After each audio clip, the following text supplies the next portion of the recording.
Okay, so you've got a guitar or bass or heavy painting or something that you want to hang on the wall, but you can't or don't want to drill holes in your wall. Well, I've got a solution. But the solution actually came after I knew I was dealing with a concrete wall. The idea came before I even moved into this apartment. And it was born out of aesthetics. 2 points mainly. One, although I love this wallpaper, I wanted to put these boards on the wall to break up the pattern. So actually, even if I weren't hanging anything on this wall, I would still put these boards up. So design-wise, I just like this idea. And two, well, I'm going to wait for the end of the video to show you that one, although I'm sure you can probably imagine what it is, and it's not uncommon. As for the function, I'm going to video right now from bottom to top and explain what I did, and in 10 seconds you're going to know how I did it, and you can stop watching the video and go about your day or try it yourself.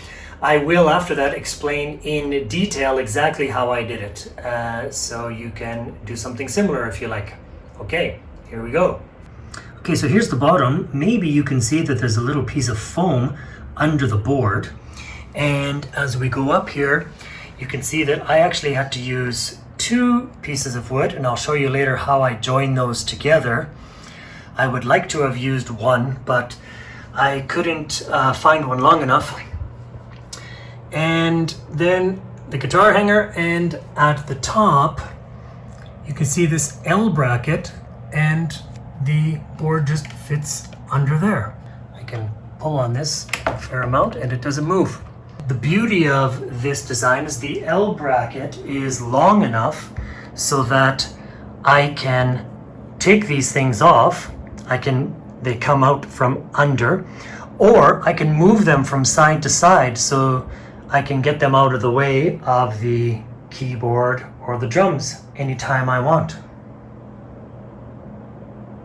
Okay, so I've laid this down so I can show you everything. The most important thing here is to measure from the floor to the ceiling and then reduce the size of this about a centimeter or centimeter and a half. And here's the kind of weather stripping piece I put on the bottom. Any kind of rubber or foam with sticky stuff on the back or that you can glue on is fine.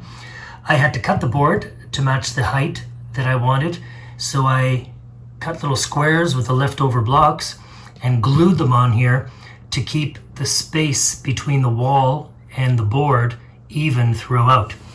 There's 2 more here and 2 more at the end. You can see right here, you can see how I put the boards together. Again, I really wish I had just 1 board, but I couldn't find one this long. Pickings are slim in Japan, where I live. I also would have preferred maybe something longer or tougher in this steel, because this bends a little, but yeah, it's tough enough and keeps a fender bass up there, so no problem. And then up here you can see where I put the guitar hanger on.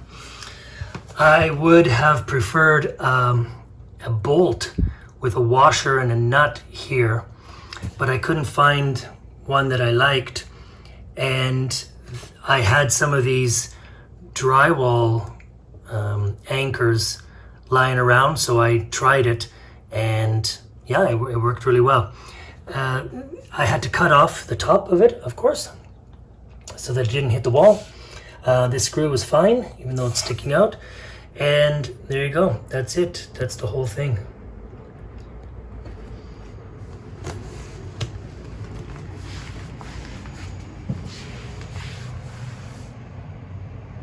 Da da da da da da da. The big surprise revealed. Not. I mean, go ahead and tell me in the comments whether or not you knew from the very beginning I was going to put light strips behind those boards. Or maybe you thought, I don't know what he's going to do, but if I were him, I would put light strips behind there. Of course, it's not an uncommon thing to do. I think it looks pretty good. Even without the guitar hangers on there, I would do it anyway. I think it looks good. I hope this helps you, especially if you cannot put holes in your walls, this is a really great option, especially since, like I said, I can move these around to different places and I can take them right out. Other options, you know, I can actually put a guitar hanger under there. This space is a little too long, but I could put 2 more guitar hangers there and just not hang that bass there. But for me, having those 2 there and this and another floor stand that I have that's currently in my living room, that is more than enough for me. Anyway, in the next 30 seconds, I'll show you how I put the light strips on the back and what light strips I use. So keep watching if you want to see that. Otherwise, hey, thanks for coming this far and hope it helped. And like and subscribe, please. Okay, thanks. Okay, so here is how I put the lights in. First, I need to, you know, find the center. So I just go down the center of the whole thing. I started the other one 9 centimeters from the top. So I'm just gonna mark 9 centimeters here. I use Nanoleaf light strips and bulbs. The reason being, I did lots of research on YouTube and found them to be of good quality, and they also really work with the Mac environment, the Home app, and they work by Siri commands, and so I really like these. Start in the middle where my mark is, go down and just move around. I was worried that this would make the light kind of uneven, but you know, after trying the first one, it seems that it doesn't really make much of a difference.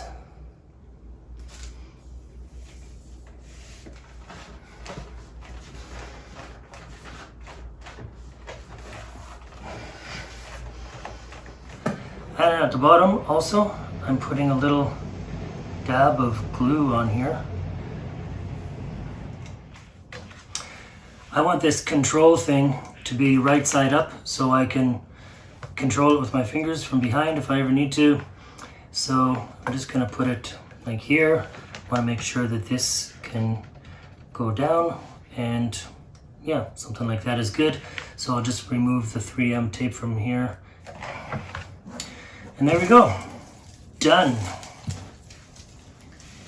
Okay, and here's just a quick demonstration of why you might want to choose light strips to go with whatever AI personalities in your place. I happen to use Apple, but if you're using you know, Google or Amazon, same thing. Anyway, you can do something like, hey, change the guitar lights blue. Hey, change the guitar lights to pink. Hey, turn the guitar lights off. And there you go.